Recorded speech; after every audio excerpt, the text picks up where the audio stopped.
அனைவருக்கும் கிடைக்கக்கூடிய வகையில் ஒரு மக்கள் பதிப்பாக கொண்டு வருவது என்பது ஒரு பணி என்றால், அந்த நூலை பெற்றுக்கொண்ட பின் அதனை வாசிப்பதில் எத்தகைய கவனக்குவிப்பு இருக்க வேண்டும் என்பது இன்னொரு அப்படிப்பட்ட கவனக்குவிப்புக்கான ஒரு வாசிப்பாகத்தான் இந்த நிகழ்ச்சியை வைக்கிறோம்.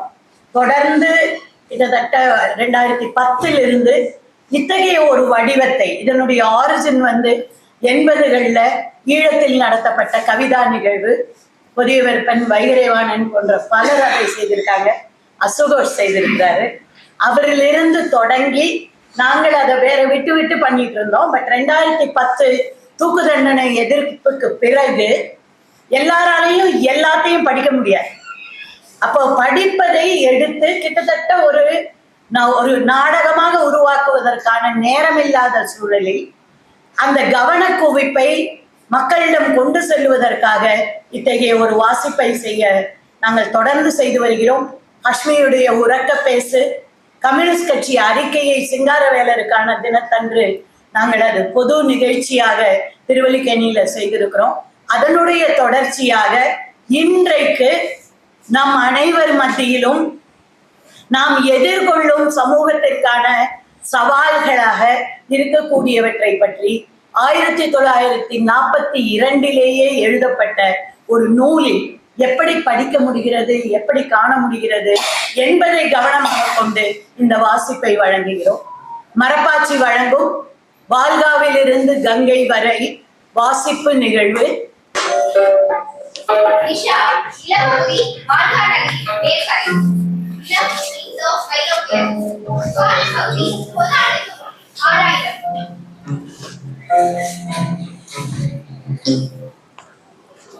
சற்றே நெருங்கி பார்த்தால் அவர்களின் தலைமை பொறுப்பில் ஒரு பெண் இருப்பது தெரிகிறது.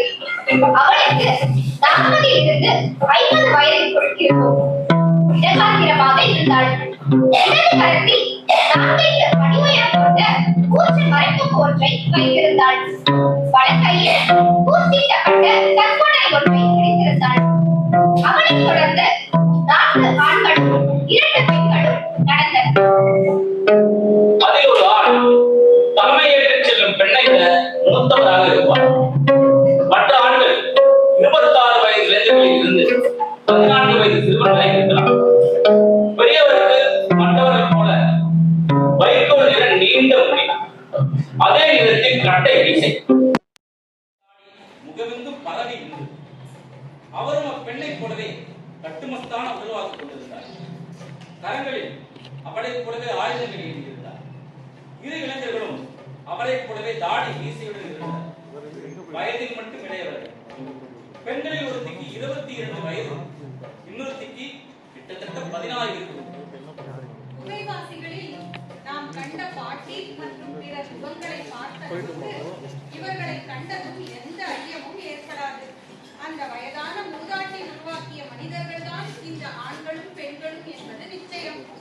இன்னைக்கு நல்லா வயிறு முட்டை சாப்பிடுங்க, நாளையில இருந்து அதிகம் இருக்காது என்றார். பிறகு புகையின் ஒரு மூலையில் இருந்து நன்கு உப்பிய சவுப்பையை எடுத்து வந்தாள். இதோ மது, இன்றிரவு குடித்து ஆட்டம் போட்டு கழித்திருங்கள். மதுப்பையிலிருந்து குழந்தைகள் ஒரு விடல் அருந்த அனுமதிக்கப்பட்டனர். வளர்ந்தவர்களுக்கு கூடுதலாக கிடைத்தது. கல்லாட்ட கழிப்பு தொடங்கியது. கண்கள் சிவந்தன. சிரிப்பு வெடித்து கிளம்பியது.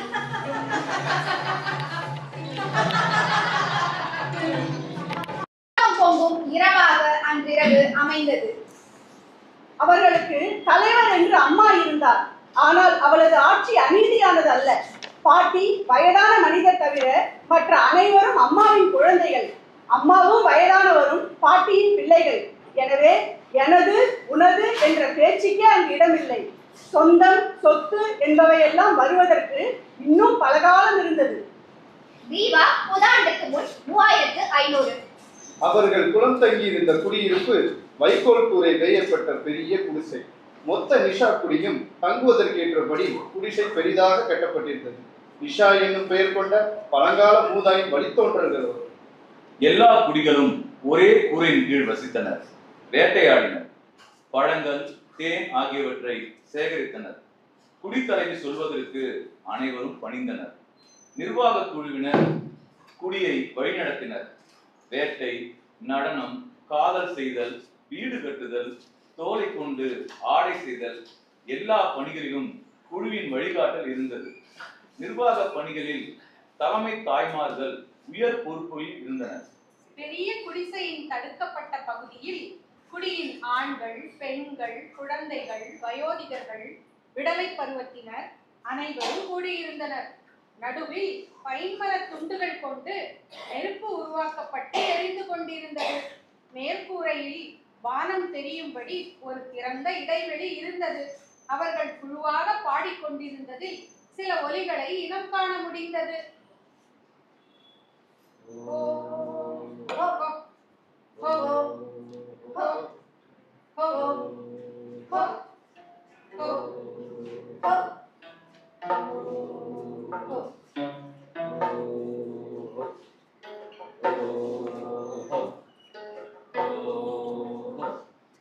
குடியினர் அனைவரும் நெருப்பை சுற்றி பிறந்த மேடையுடன் நின்று கொண்டிருந்தனர்.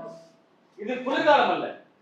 வெப்பம் இருக்கும் பருவத்தில் உடல் மீது அவர்களது தோலை தவிர வேறொரு தோலை போர்த்துவது வசதி குறைவாகத்தானே இருக்கும்.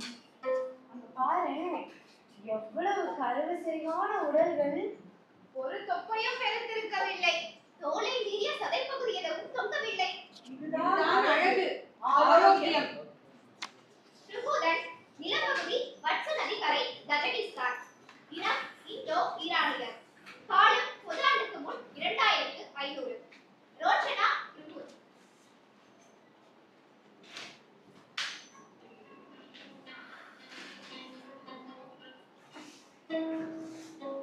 நான் தனியா இருந்தா சூப்பெல்லாம் செய்ய மாட்டேன். ரொம்ப நேரம் எடுக்கும். ஆனா நாம மிருகங்களை கட்டி வைத்தபடி பேசிட்டு இருக்கலாம். கொள்ளு தாத்தாவுக்கு நான் வைக்கிற சூப் மிகவும் பிடிக்கும். இந்த தாமரை பாத்திரம் நல்லா இருக்கு. தாமரம் மதிப்பு வாய்ந்தது ரோச்சனா. இந்த பாத்திரம் ஒரு குதிரை மதிப்புக்கு ஈடானது. பயணத்தின் போது வசதியாக இருக்கு. இதோ கறியை வெட்டிட்டேன். உப்பு போட்டு இத தண்ணியில வேக வை.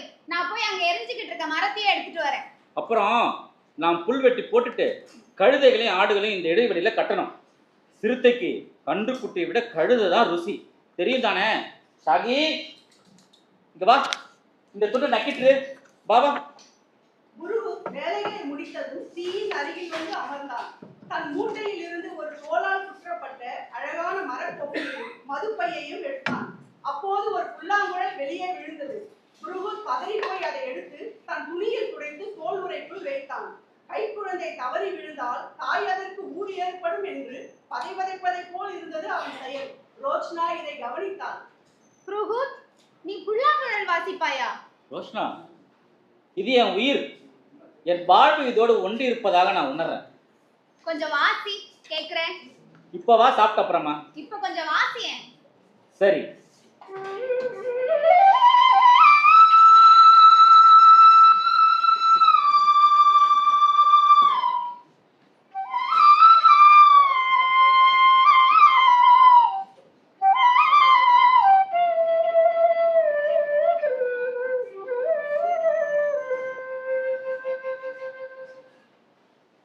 ருகுத், என்ன இனிமை உன் குழல்.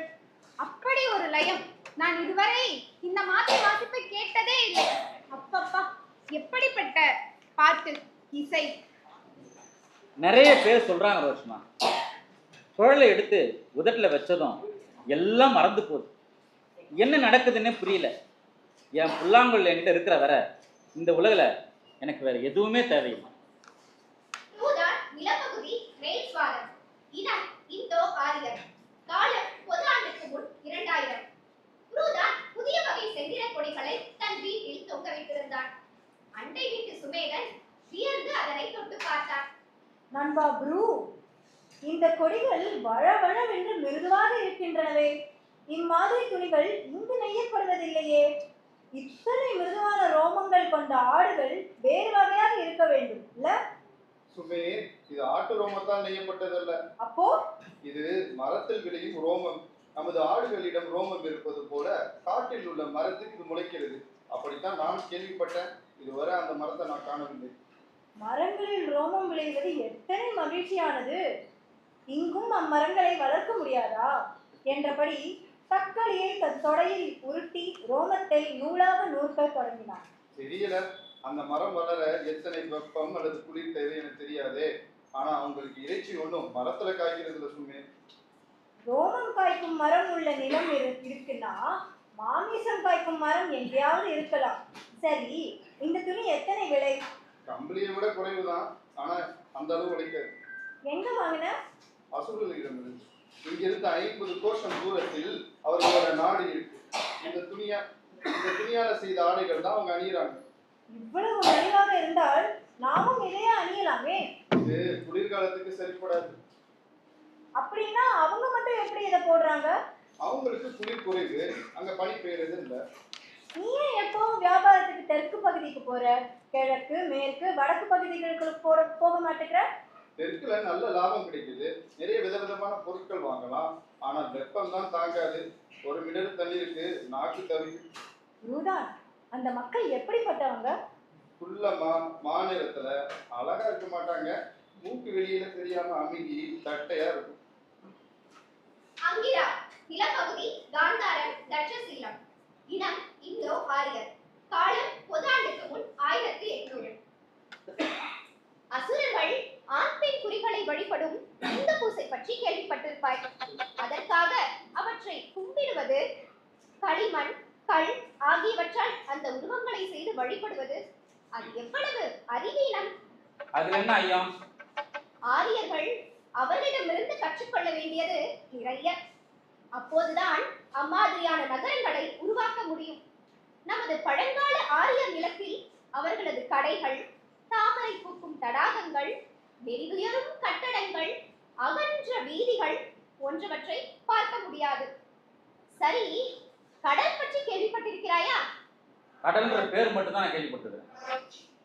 பேரை கேட்டோ வர்ணனைகளை கேட்டோ கடல் பற்றி உணர முடியாது. கண் முன்னால் நீல நிற நீர் நீலவானம் வரை நீளும். அது எப்படி தண்ணீர் வான் வர பாயும்? பாயுவே, கண்ணு கெட்டிய வரை பறந்து பனைமரங்கள் உயரத்துக்கு உயர்ந்து வானை தொடுகிறது.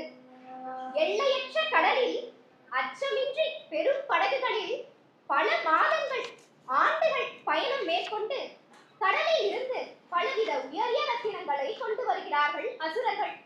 ஆனால் இதையெல்லாம் விட நீ கேள்விப்பட்டிராத ஒன்று இருக்கிறது நண்பா. அசுரர்களால் வாய் திறந்து பேசாமலேயே உரையாட முடியும். எப்படி வாயை திறக்காம? ஆமா, வாயால் பேசாமல் களிமண், கல், தோல் என எதை கொடுத்தாலும் அசுரர் சில குறிகளை அதில் வரைவார்கள். அதை மற்றவர்களும் புரிந்து கொள்வார்கள். நாம 2 மணி நேரம் பேசி சொல்ல முடியாதத அவங்க 5 இல்லைன்னா 10 குறிகள்ல வரைஞ்சி வெளிப்படுத்திடுறாங்க. ஆனா ஆரியர் இதனை இன்னும் கற்றுக்கொள்ளவில்லை.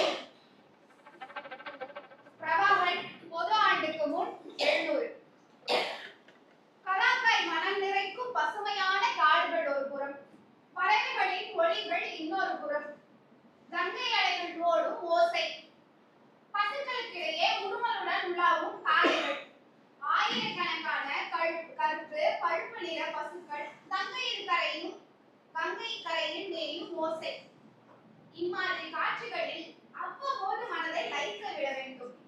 பிரபாகரன், நீ எப்பொழுதும் சாமவேத பாடங்களை இசைப்பதிலேயே பொழுதை கழிக்கிறாய், அல்லது வசிஷ்டர் விஸ்வாமித்திரர் மந்திரங்களை ஊர் போட்டுக் கொண்டிருக்கிறாய். லோபா, உனது கண்கள் இக்காட்சியை ரசித்து பார்க்கின்றன. உனது கண்களை பார்த்து நான் கதைகளை உனக்கு சொல்லியா தரணும்? சக மாணவர்களுடன் சேர்ந்து வேத மந்திரங்களை திருப்பி திருப்பி நீ உறக்க சொல்லும் போது நாய் குலைப்பது போல இருக்கிறது. சரி, ஆயுள் முழுவதும் சின்ன பையனாகவே இருந்துவிடுவான் என்று நான் நினைத்துக் கொள்கிறேன். உண்மையில் பிரபாகரனை பற்றி அப்படியே நினைக்கிறாய்? நான் விரும்பும் அளவு உன்னை ஆதரிக்க முடியவில்லை பிரபாகரன், அது எனக்கு வருத்தம் தான். படைக்கும் பிரம்மனிடம் இருந்து படைப்புவின் பிரம்மம் என்ற எனது கற்பனை பற்றி சொல்கிறாயா? லோபா, இது அரசாட்சியில் இருந்து விலகியது அல்ல. அக்காலத்தில் அரசர்கள் மக்கள் மத்தியில் இறை நம்பிக்கை வளர்க்க பலவித பலிகளிட்டனர். இன்று நாம் பலிகள் இடுகிறோம், புரோகிதர்களுக்கு பரிசுகள் வழங்குகிறோம். அதனால் குடிமக்கள் கடவுளின் சக்தியில் நம்பிக்கை கொள்ள உழைக்கிறார்கள். நமக்கு அருமையான நெல் விளைய கிடைக்கிறது, மாட்டின் கொழுங்கறி கிடைப்பது, முத்துக்கள் நவரத்தனங்கள் கிடைப்பது எல்லாம் கடவுள் அருளால் என்று மக்களை கருத வைத்திருக்கிறார்கள். இதற்கு பழைய கடவுள்கள் போதுமே, எதற்கு புதிதாக பிரம்மம்? பல தலைமுறைகள் கடந்து விட்டன. இன்னும் இந்திரன், வருணன், பிரம்மன் ஆகிய கடவுளரை யாரும் கண்ணால் காணவில்லை. எனவே சில பேர் மனதில் ஐயம் ஏற்பட தொடங்கியுள்ளது. பிரம்மம் பற்றியும் ஐயப்படுவோமே. அதனால்தான் நான் பிரம்மம் என்பதை கற்புலனுக்கு அப்பாற்பட்ட உடல்சார் இருப்பு இல்லாத ஒன்றாக வர்ணிக்கிறேன். மக்களின் கண்களில் மண்ணை தூவுவதற்காக இந்த கட்டுக்கதையை கிளப்பி விட்டிருக்கிறாய்.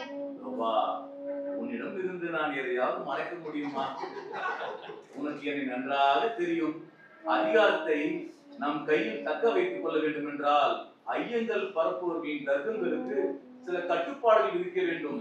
நாம் புலன்களால் அறிய முடியும் என்று சொன்னால் ஐயவாதிகள் கண்ணுக்கு தெரியுமாறு காட்ட சொல்வார்கள். நான் அவரிடம் சொல்வது ஐம்புலன்களை விட நுண்ணிய உணர்வுடன் ஒன்று இருக்கிறது. அத்தகைய நுண்புலன் ஒன்றை உருவாக்க ஒரு கோட்பாட்டை உருவாக்கியுள்ளேன். அது அவர்களது கண்களை கட்டி பல தலைமுறைகளுக்கு அடையவிடும். அதன் மீதான பிடிப்பை அவர்களால் உதர முடியாது. இது ஒரு நுண்ணாயுதம். புரோகிதர்களின் கரடுமுரடான கருவிகள் பலனின்றி போக தொடங்கிவிட்டன. கூர்மையான அறிவு கொண்ட நம் காலத்து அபேதவாதிகளுக்கு முன் அவற்றுக்கு எந்த பயனும் கிடையாது. பார்ப்பனர்கள் புத்திசாலிகள் என்றால் ரகசியத்தை அவர்கள் கண்டுபிடித்து விட மாட்டார்களா? அதையும் பாரேன். சில பேர் எனது ரகசிய நோக்கத்தை கூர்ந்து கவனித்து தெரிந்து கொண்டு விடுகின்றனர். ஆனால் எனது கருவி அவர்களுக்கு பயன்படும் என்பதையும் உணர்ந்து கொள்கிறார்கள். மக்கள் அவர்களின் புரோகித தன்மை, போதனைகள் ஆகியவற்றில் நம்பிக்கை எடுக்க தொடங்கியுள்ளனர். அந்நிலை தொடர்ந்தால் புரோகிதர்களின் வருமானம் குறையும். குதிரைகள் பூட்டிய ரதங்கள், ஆடம்பர உணவு, அழகான வீடுகள், கொஞ்சி குழாவ அடிமை பெண்கள் எல்லாவற்றிலும் மண் விழுந்து விடும். அப்ப இதெல்லாம் கேவலம் காசு பண்ணும் உத்தி. ஆமா, நட்டம் ஏற்படாமல் காசு பண்ணும் வழி. பந்துல மல்லன் பொது ஆண்டுக்கு முன் 490. இப்போது உபநிடதங்களை கைவிட்ட சிந்தனையாளர்கள் கூட அவரவரின் விளக்கங்களை துறவு, தியானம், தவம் போன்றவற்றிற்கு வழங்கிக் கொண்டிருந்தனர். அக்காலத்தில் ஆட்சி செய்பவர்களின் ஆதரவை பெறவோ சினத்திற்கு உள்ளாகாமல் இருக்கவோ நாத்திகவாதிகள் கூட தமது தத்துவத்திற்கு சமயமுலாம் பூச வேண்டி இருந்தது.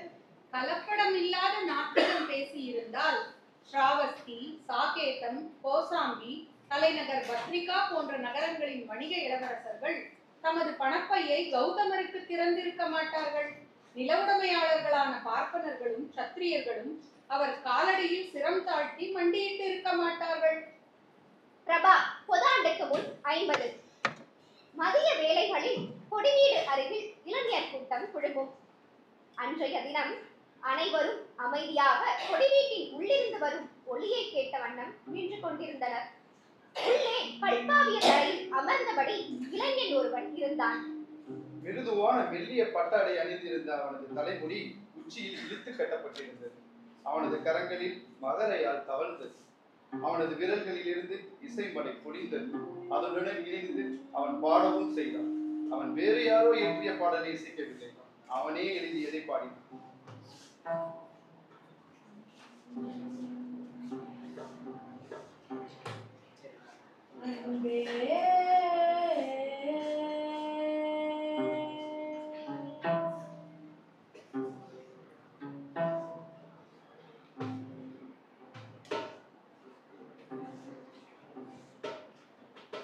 அன்பே வனமெல்லாம் நீ, வனத்திலுள்ள தருவெல்லாம் நீயே. அன்பே வனமெல்லாம் நீ, வனத்திலுள்ள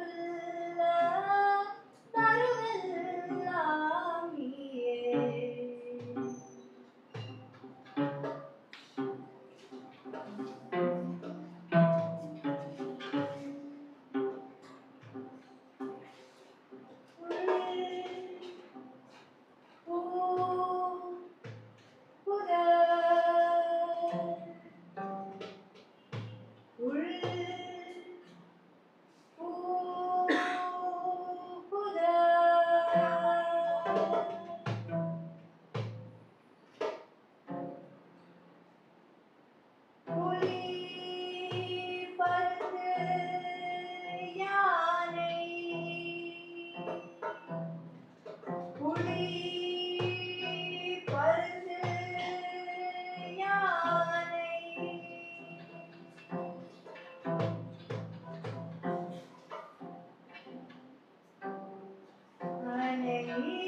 அனைத்தும் நீயேதான்.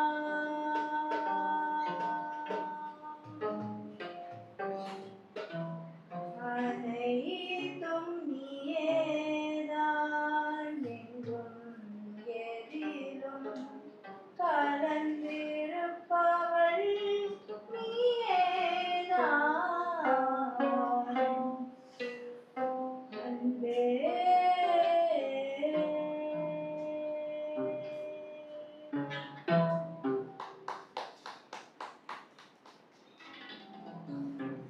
இசை முடிந்ததும் கூட்டம் கலைந்தது. அஸ்வகோஷ் வெளியே வந்ததும் காத்திருந்த இளைஞர் கூட்டம் ஒன்று சூழ்ந்து கொண்டது. அதில் முகம் சிவந்து வீங்கிய கண்களோடு பிரபாவும் இருந்தார். அருமை அருமை மகாகவியே என்றான் ஒருவன். மகா கவியா? நான் சாதாரண கவி கூட இல்லப்பா. நான் நினைப்பதை சொல்ல விடுங்கள். சாகேதத்தில் வசிக்கும் கிரேக்கர்களாகிய நாங்கள் ஒரு அரங்கம் வைத்திருக்கிறோம். நடனம் ஆடவா? எனக்கு ஆட்டமும் பிடிக்கும். நடனம் நாடகம் இரண்டுக்கும் தான். நாடகமா? கிரேக்க மரபில் அரங்கம் மதிப்பு மிக்கது. நான் சாகேத நகரில் பிறந்து வளர்ந்த போதிலும் உங்கள் நாடகங்களை பார்க்காமல் இருந்ததற்கு வருந்துகிறேன். உங்கள் அருமை உங்களுக்கு புரியவில்லை. இப்போது புரிகிறது பிரபா. நீதான் என் உரைகள். இல்லை, அப்படி நினைக்க கூடாது. பிரபாவின் காதலன் அஸ்வகோஷ் வேறு, இக்காலத்தில் பெருங்கவி அஸ்வகோஷ் வேறு. அவர்கள் இருவரையும் பிரித்தே வைக்க வேண்டும். காதலன் எதை வேண்டுமானாலும் சொல்லலாம், செய்யலாம். ஆனால் கவிதான் முக்கியம். அவர் இந்த உலகிற்கு சொந்தமானவர். பல்வேறு நாடுகளில் இருந்து வரும் அறிவில் சிறந்த பிக்குகள் எல்லோரும் ஓரிடத்தில் வசிப்பதை கற்பனை செய்து பாரேன். கிரேக்க தர்மரிஷி, பெர்ஷிய சுமன், நமது நாட்டில் பார்ப்பனர் முதல் சண்டாளர் வரை எல்லா வகுப்பில் இருந்தும் துறவிகள் ஒன்றாக வசித்து உண்டு உறங்கி கற்று தேர்ந்தால் எப்படி இருக்கும்? கால்காலத்தில் நான் பார்த்த கருநிறம் கொண்ட பிக்கு, அவர் பேர் என்ன? மகாஸ்தாவி தர்மசேனர். அவர்தான் சாகேதத்தில் உள்ள அனைத்து பௌத்த மடங்களுக்கும் தலைவர். அவர் தாழ்த்தப்பட்ட சாதியாக கருதப்படும் குடியில் பிறந்தவர் என கேள்விப்பட்டிருக்கிறேன். எனது மாமன் சுபகுப்தர் அவருக்கு தலைபணிந்து வணங்குகிறார். எவ்வளவு வேறுபாடு!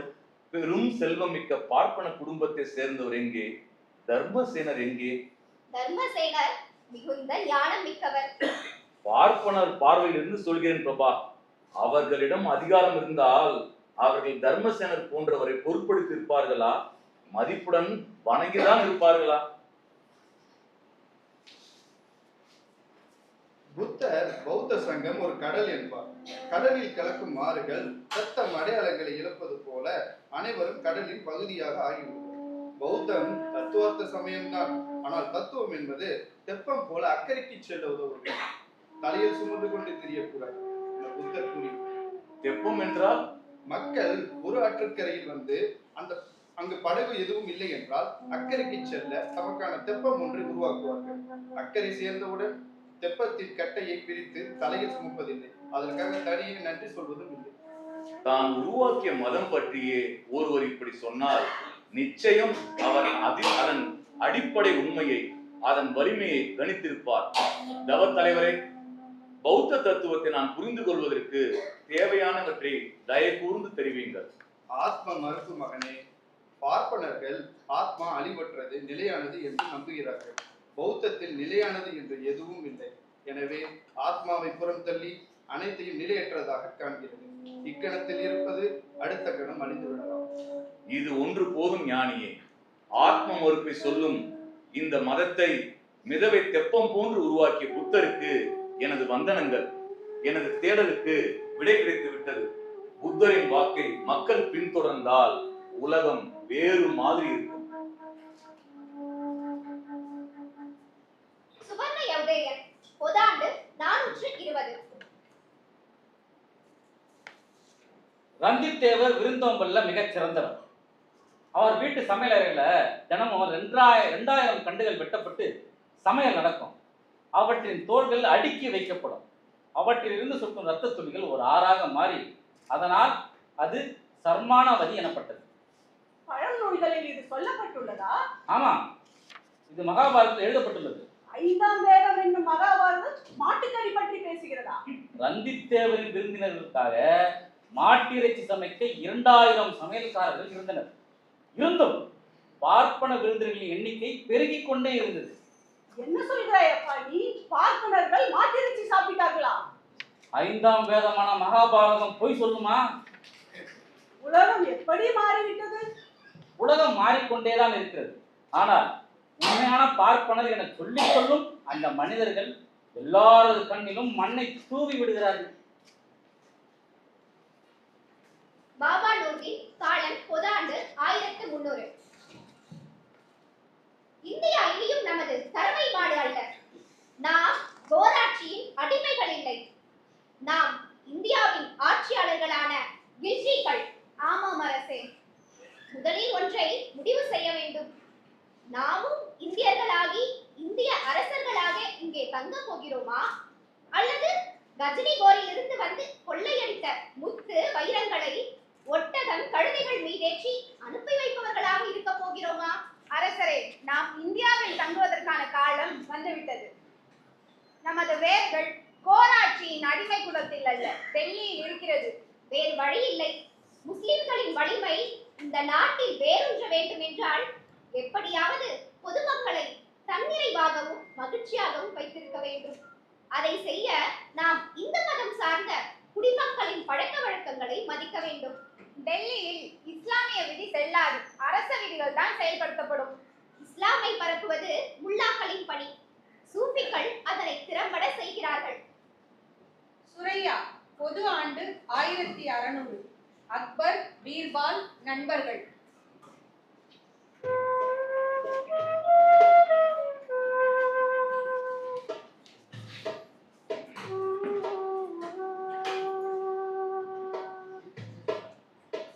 நானும் உங்களோட சேர்ந்து பேசப்படுறேன். அக்பர் பீர்பால் பத்தி நிறைய கதைகளை உலா விடுறது வழக்கமாகவே ஆகிடுச்சு. அந்த மாதிரி நிறைய கதைகளை நான் சேகரித்து வச்சிருக்கேன். ஒவ்வொரு கதைக்கும் ஒரு தங்க காசு கொடுத்து வாங்கியிருக்கேன் என்றார் பீர்பால். பணத்துக்காக அந்த நேரத்தில் கட்டப்படும் கதையாக இல்லாமல் இருந்தால் சரி என்றார் அக்பர். அதனால எந்த வித்தியாசமும் இருக்க போறதில்லை. நாம 2 பேர் பத்தியும் முட்டாள்தனமா பல கதைகளை கண்டுபிடிக்கிறானுங்க. வசல், அப்படி முறைக்காத. நான் ஒன்றும் சதாமில் சேட் போல கருமி இல்லை. என்ன வம்பு கிழக்காதீங்க. உங்க கதைகளை நினைச்சா எனக்கு பயமா தான் இருக்கிறது என்றார் அப்துல் ஃபசல். ஃபசல், உன்னுடைய ஐனி அக்பரி போன்ற சிறந்த படைப்பை நான் உருவாக்கலையே. தொடர்மால் தோடு, நீயே சொல்லு. எத்தனை பேர் ஐனி அக்பர் நூலை படிப்பார்கள்? எத்தனை பேர் பீர்பால் கதைகளை திருப்பி திருப்பி சொல்லிக் கொண்டே இருப்பார்கள்? பீர்பாலுக்கு அது நல்லாவே தெரியும் என்றார் தோழர்மால்.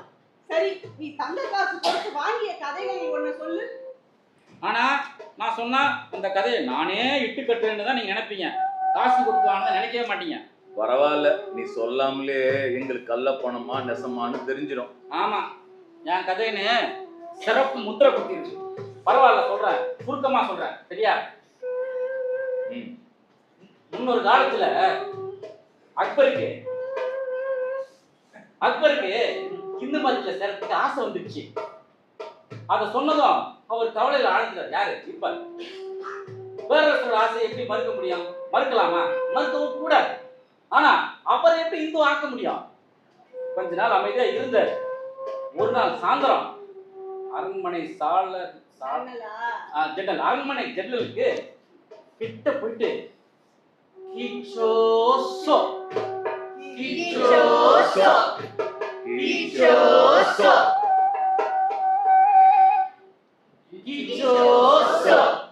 அப்படின்னு பெரிய சத்தம் கேட்டுச்சு. பேரரசுக்கு அந்த மாதிரி சத்தத்தை, மன்னரோட சத்தத்தை அந்த இடத்துல அவ்வளவு சத்தத்தை கேட்டதே இல்லை. அது என்ன மாதிரி சத்தம்னு கேட்டுருக்குது தெரிஞ்சுக்கிறதுக்கு பேரரசருக்கு ஆர்வம் வந்துடுச்சு. அவர் என்ன பண்ணாரு, பொன்னாரோட ட்ரெஸ்ஸை போட்டுக்கின்னு உடைய அணிஞ்சுக்கிட்டு அந்த யமுனா ஆத்தங்கரைக்கு போனார். அங்க போனா இன்னொரு மனுஷன் மாறுவேடத்துல இருந்தாலும் அது பீர்பால் தான் அக்பருக்கு தெரிஞ்சிடுச்சு. பீர்பால் என்ன பண்ணாரு, அழுக்கு துணியெல்லாம் துவைக்காம ஒரு பெரிய கழுதை, பெரிய கழுதை பெருசு, அந்த கழுதைய கல்லு உருமண்லாம் போட்டு குளிப்பாட்டி நின்றாரு. பாதுஷா திருப்பி அடக்கிக்கிட்டு வேற குரல் இல்லையா என்ன ஏமாத்துறாரு. என்ன செஞ்சுட்டு இருக்கீங்க சௌத்ரி என்றார். வேற என்ன வேலை செஞ்சுட்டு இருக்கேன். நேரங்கட்ட நேரத்துல இப்படி குளிர்ல நடுங்கிட்டு இருக்கீங்க. இந்த கழுதிய குதிரையா மாத்தி பேரரசிட்ட ஒப்படைக்கணுமா? இதனால செத்தாலும் பரவாயில்ல. கழுதைய குதிரையாகவா? என்ன செய்ய, அதான் பாதுஷாவோட ஆசையா.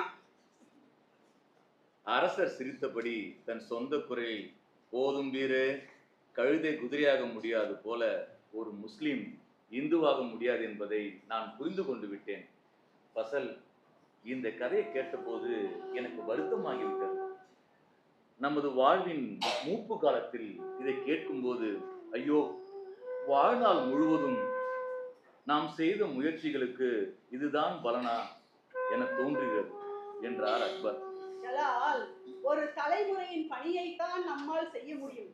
நமது முயற்சிகள் வெற்றி பெற்றதா தோல்வியுற்றதா என்பதை அதோ பூங்காவில் வசந்த விழாவை கொண்டாடி கொண்டிருக்கிறார்களே, அவர்கள்தான் முடிவு செய்ய வேண்டும் என்று பதிலளித்தார் ஃபசல். ஆமாம், ஆனால் நமது நோக்கம் முஸ்லிம்களை இந்துக்கள் ஆக்குவதோ இந்துக்களை முஸ்லிம்கள் ஆக்குவதோ அல்ல என்று தோடர்மால் சொன்னார். அவர்கள் இணைந்து ஒரு சமூகமாக ஒன்றுபட்ட மக்களாக வேண்டும் என்பதுதான் நம் குறிக்கோள். மக்கள் சிங், காலம் பொது ஆண்டு 1857. பாவம் உன் அம்மா, அவங்க கங்கையை கும்பிட்டுக்கிட்டு இருக்காங்க. நீ என்னடானா விக்டோரியா மகாராணியை பார்க்காமல் உலகில் உள்ள எல்லா முடிசூடிய அரசுகளையும் எதிர்க்கும் கால்மார்க்ஸ் எங்கெல்ஸை பார்த்து கொண்டிருக்கிறாய். முதலாளித்துவ உலகம் அதன் அதிகாரம் பற்றி எதுவும் அறியாமல் இந்தியா எப்படி மார்க்சின் கம்யூனிசத்தை புரிந்து கொள்ளும்? மார்க்ஸ் உன்னிடம் இந்தியா பற்றி பேசியிருக்கிறாரா? பல முறை பேசியிருக்கிறார். இங்கே இருந்து கொண்டு அவர் இந்தியாவின் வளர்ச்சி பற்றி தெரிந்து கொண்டிருப்பது எனக்கு வியப்பளிக்கிறது. இந்தியாவின் எதிர்காலம் பற்றி அவர் என்ன நினைக்கிறார்? இந்திய படை வீரர்களின் துணிவில் அவர் பெருமதிப்பு வைத்திருக்கிறார். இந்தியர்களின் அறிவுடைமையை மதிக்கிறார். ஆனால் பழங்கால வேதாகமங்கள் மீது மக்கள் வைத்திருக்கும் மூட நம்பிக்கை எங்களுக்கு மிகப்பெரிய பகை என கருதுகிறார். எங்கள் கிராமங்கள் எல்லாம் தன்னளவில் தன்னிறைவு மிக்க குடியரசுகள் என கருதுகிறார். பிரிட்டிஷார் இன்னொரு தவறையும் புரிந்தனர். வெறும் தவறல்ல, பெரிய குற்றம். பழைய துப்பாக்கி ரவைகளுக்கு பதிலாக கூடுதல் வீரியம் உள்ள தோட்டாக்களை ராணுவத்தில் அறிமுகப்படுத்தினர். அவற்றை துப்பாக்கிகளில் நிரப்பும் போது அதன் மூடியை வாயால் கடித்து திறக்க வேண்டியிருந்தது. தோட்டாக்களின் மீது பசு பன்றிகளின் கொழுப்பு பூசப்பட்டிருப்பதாக தகவலை பரப்பினார்கள். இந்தியாவில் இந்து இஸ்லாம் ஆகிய இரு மதங்களையும் அழிப்பதற்காக வேண்டுமென்றே செய்வதாகவும் இராணுவத்தினரை கிறிஸ்துவர்களாக மதமாற்றம் செய்ய நடக்கும் சதி எனவும் சொன்னார்கள்.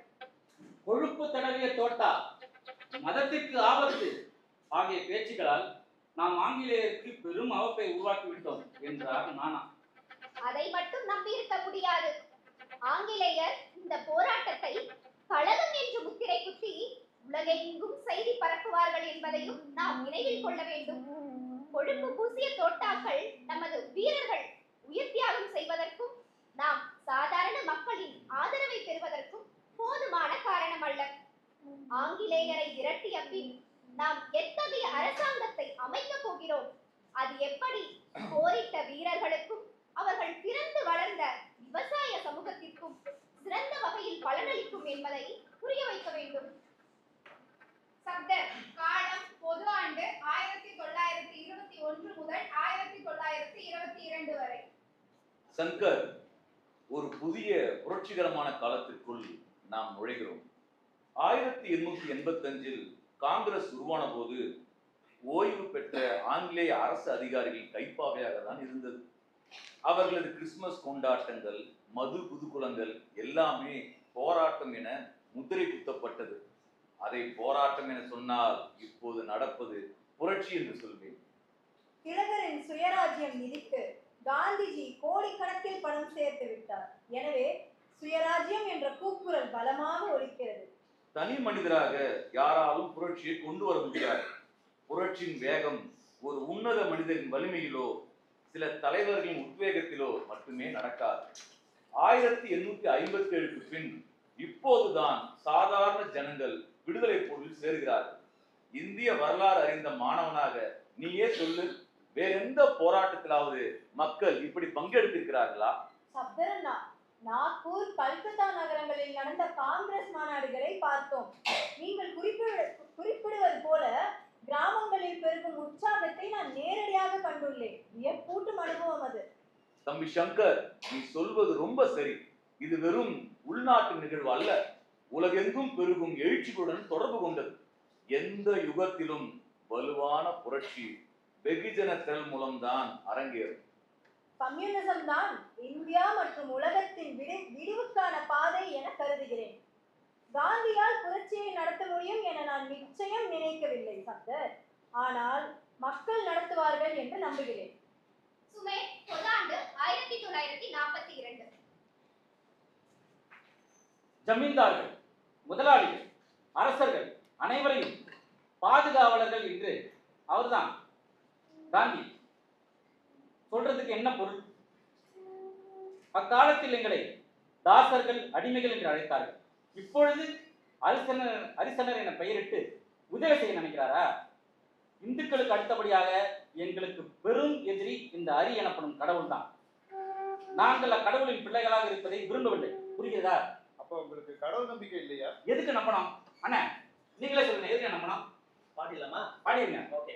மாமன்னன் ராம நின்னா மாட்டிடைய கண்ண நின்னா பரசுராம பாப்பா நின்னா 10 அவதாரம் முன்னா பேயானா பெண்ணும் ஆனா சிங்கம் புலி கரடியானா ஆமையானா மீனும் ஆனா பிய தின்னும் பன்னியானா. நாங்களும் கூட சேர்ந்து பாடுறோமே. பாடிடுவோம்.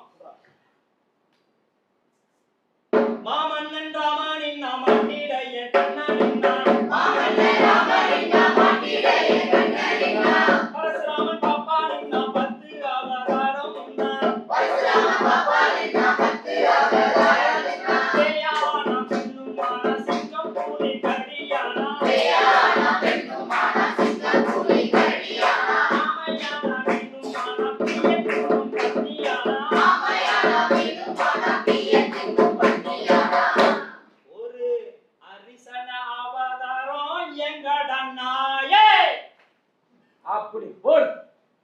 அப்படி சரி போடு. இன்னைக்கு வரைக்கும் ஏச்சும் பேச்சும் கேட்கிறோம், அடிக்கப்படுறோம், பட்டினியால சாகிறோம். எல்லாம் கடவுள் விட்ட வழின்னு சொல்றானுங்க. இதையெல்லாம் பார்த்துக்கிட்டு ஒரு சுண்டு வரல கூட அசைக்காத கடவுள் நாசமா போகும். அப்படியானா நீங்க டாக்டர் அம்பேத்கர் வழியை பின்பற்றுகிறீர்களா? அப்படியும் சொல்ல முடியாது. அவரும் பாதிக்கப்பட்டவர் தான். அவரை போலவே நானும் இந்து பையன்கள் செய்யும் கேலி கொடுமைகளுக்கு ஆளாகியிருக்கேன். தீண்டத்தக்காதவர்களாக ஆக்கப்பட்ட மக்களிலும் சிலர் மாதம் 5 அல்லது 6000 சம்பளம் பெறுபவர்களாக உயரலாம். சிலர் பிர்லா, பஜாஜ் போல ஆகாவிட்டாலும் கொஞ்சம் பணக்காரர்களாக ஆகலாம். சிலருக்கு நிலங்கள் கூட சொந்தமாகலாம். ஆனால் அதனால் கோடிக்கணக்கான தீண்டத்தக்காதவர்களாக ஆக்கப்பட்ட மக்களின் மோசமான வாழ்நிலையை மாற்ற முடியாது. சுரண்டல் முற்றிலும் ஒழிக்கப்பட வேண்டும் என்று கருதுகிறீர்கள் இல்லையா? ஆம், நமது உழைப்பில் தின்று கொழுக்கும் முதலைகளை அழிக்காதவரை நமக்கு விடியல் பிறக்காது. தீண்டத்தகாதவரும் சாதி இந்துக்களும் ஒன்று சேரக்கூடாதா? காலம் எங்களை ஒன்றாக ஆக்கிவிட்டது. ஒஜாஜி, என்னையே எடுத்துக்கொள்ளுங்கள். நான் பூர்ணாசியுடன் கோதுமை நிறத்தில் இருக்கிறேன். நீங்கள் தட்டை மூக்குடன் கருப்பு நிறத்தில் இருக்கிறீர்கள். அதற்கு என்ன பொருள்? என்னுள் கூடுதலான ஆயுத ரத்தம் கலந்திருக்கிறது என்று அர்த்தம். உங்களுக்குள் எனது மூதாதைய ரத்தம் நிறைய இருக்கிறது. இப்பொழுது நாம் இருவரும் அந்த கலப்பிற்கு சாட்சிகளாக நிற்கிறோம். வால்கா கரையும் கங்கை கரையும் ஒரு வழியாக கலந்து விட்டன.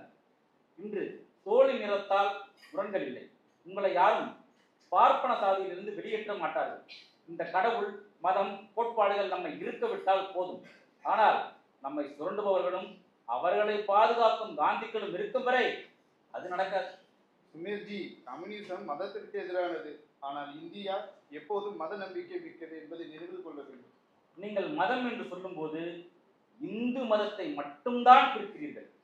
பஜாஜ் வைத்துள்ள பசுநல அமைப்புகளுக்கு காந்திஜி முழு ஆதரவு தர ஒப்புக்கொண்டுள்ளார். அதன்படி பசுவின் மாமிசம் தவிர கோமியம், சாணம் அனைத்தையும் பயனாளர்கள் பயன்படுத்த வேண்டும் என உறுதியேற்கப்பட்டுள்ளது.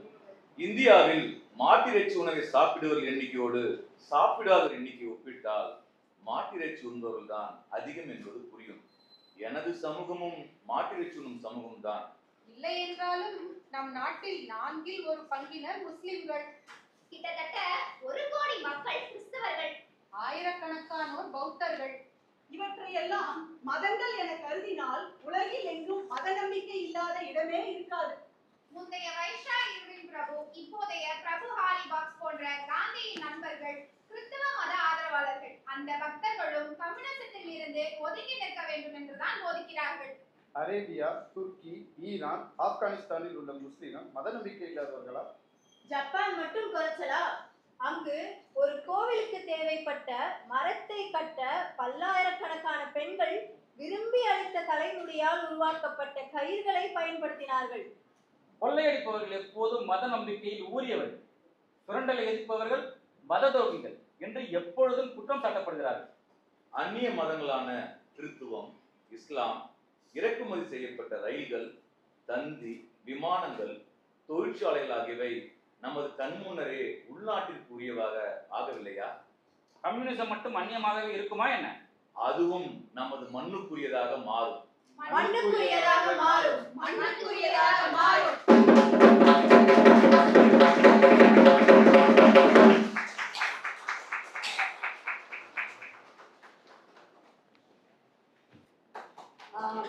இந்த வாசிப்புல பங்கெடுத்துக்கிறவங்கள அறிமுகப்படுத்துறேன். முதல்ல இசைக்கலைஞர்களை பண்ணிடுறேன். அவருக்கு ஒரு ஃபிளைட் இருக்கு, போடணும். உருபாணர் என்று இன்று சென்னையில் இயங்கி வரக்கூடிய ஒரு புது இசைக்குழு, அவர்களாக உருவாக்கிய யாழ், பல்வேறு விதமான குழல், நிறைய இன்ஸ்ட்ருமெண்ட்ஸ் அவங்களே தயார் பண்ணி தமிழ் சார்ந்த பண் இசையை, குறிப்பாக தொல்காப்பியத்தை அடியொற்றி உருவாக்கி கொண்டிருக்கக்கூடிய ஒரு இசைக்குழு. அதிலிருந்து விக்ரம் அவர்களோடு இணைந்து பயணித்து பல்வேறு நாடக குழுக்களோடு, குறிப்பாக மரப்பாச்சியோடு, என்னோடு, இது 2017க்கு முன்பிருந்து தொடர்ந்து இயங்கிக் கொண்டிருக்கிற சரத்.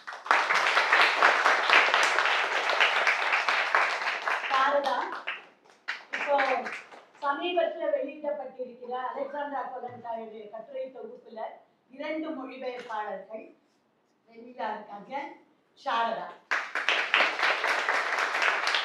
பரிமளா, இன்றைக்கு நான் அறிந்தவரை வேளச்சேரியில அந்த ஃபார்மை ஃபில் பண்றதுக்காக அலைஞ்சு கொண்டே இருக்கக்கூடிய ஒருவராக அவர் இருக்கிறார். தொடர்ந்து இயங்கிக் கொண்டு இருக்கக்கூடிய பல்வேறு குழுக்களோடு செயல்படுகிற பரிமளா, சாரதா 2 பேருமே இப்பொழுதுதான் முதல் முறையாக பிரம்மி, இசையை முறையாக பயின்றவர், ஸ்டெல்லா மேரிஸ் கல்லூரியில 3ஆம் ஆண்டு சோசியாலஜி மாணவர், விரைவில் மிகப்பெரிய வழக்கறிஞராகவோ அல்லது பெரும் பொறுப்புகளில் அவர் வருவார் என்பது நிச்சயம். எங்களோடு கடந்த 3 ஆண்டுகளாக நாடக பயணத்தில் ஈடுபட்டிருக்கிறார். தமிழரசன் கிட்டத்தட்ட அவருடைய இளங்கலை வகுப்பில் இருந்து நாடகம் அவரை பிடித்துக் கொண்டது என்று சொல்ல வேண்டும். அதுல ரொம்ப பங்காற்றியது நான். அதுல எனக்கு ரொம்ப சந்தோஷம். இன்றைக்கு திரைப்படங்கள், குறும்படங்கள் ஆகிய பல இடங்களில் இருக்கிறார். புத்திசாலித்தனமான காமெடி என்ற ஒன்று நமக்கு வரணும்னா அது நான் பெரிய தயாரிப்புல எல்லாம் இறங்குறதுக்கு எனக்கு வசதியும் கிடையாது, அறிவும் கிடையாது. ஆனால் என் மனதில் அவன் அப்படிப்பட்ட ஒரு கலைஞர். ஒரு யோகா பயிற்சியினர், யோகா தெரப்பி என்று சொல்லக்கூடிய பயிற்சியில் ஈடுபட்டு கொண்டிருப்பவர். முதல் மேடை நிகழ்வு. ஆனால் படங்கள், ஸ்கிரிப்ட் ரைட்டிங் ஆகியவற்றில் ரொம்ப ஆர்வம் கொண்டவர். அவர் எங்களோடு இணைந்து கொண்டது ரொம்ப பெருசு. அவரை நாங்க அந்த சென்டர்ல செல்லமா ராஜான்னு கூப்பிடுவாங்கன்னு நான் ராஜான்னு போட்டேன். நேற்றுக்கு தான் நாங்க மொத்தமா நேரடியா ஒத்திகை பார்க்கும்போது, இல்லைங்க என்னோட இயற்பெயர் நிசார் என்று சொன்னார். அது எங்களுக்கு கூடுதல். கோதாமணி இந்த பல்கலைக்கழக வளாகத்தில் இன்னைக்கு சனிக்கிழமைங்கிறதுனால அவங்களுக்கு தனியா விசில் வரல. இங்க முதுகலை தமிழ் படிக்கக்கூடிய மாணவி, MCCல UG முடிச்சவங்க, ஹட் ஸ்டோரிஸோட இணைந்து பணியாற்றக்கூடிய ஒரு வாலண்டியராக இருக்கிறார். ஒரு அக்னி குஞ்சு. யாழ் இனியார் பச்சையப்பன் கல்லூரியின் முதுகலை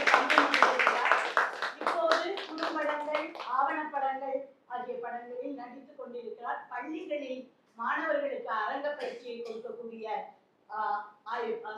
ட்ரெயினராக, ரிசோர்ஸ் பர்சனாக அவர் இருக்கிறார். உங்கள் மத்தியில இந்த வாசிப்பு நடத்தணும் அப்படின்னு நான் நினைச்ச உடனே நான் விரும்பி கேட்டுக்கொண்ட ஒரு நடிகர் தோழர் செல்வா. அவர் சொல்லினா நான் வந்து கம்யூனிஸ்ட் கட்சி அறிக்கை இதே மாதிரி வாசிப்பாக பக்கத்துல இருக்கிற சிங்காரவேலர் சிலைக்கு அருகில திருவல்லிக்கேணியில செய்தோம். இது வந்து பார்ட்டர் சிஸ்டம். நாங்க நீங்க கொடுத்தீங்க நாங்க வந்து நாங்க கொடுத்தோம் அப்படின்னு சொல்லி. ஆனால் தொடர்ந்து கட்டியக்காரி குழுவில் இருக்கக்கூடிய முழுநீள நாடகங்கள், மரப்பாச்சி குழுவில் இருக்கக்கூடிய வாசிப்புகள், இன்குலாப்போடது, ஹல்லா போல், அந்த உறக்க பேசி எல்லா வாசிப்புகளிலும் செல்வா எங்களோடு பயணப்பட்டு கொண்டிருக்கிறார். இந்த நிகழ்ச்சியில அந்த கெஸ்ட் அப்பியரன்ஸ் கௌரவ நடிகராக வந்த மழை அவர்கள்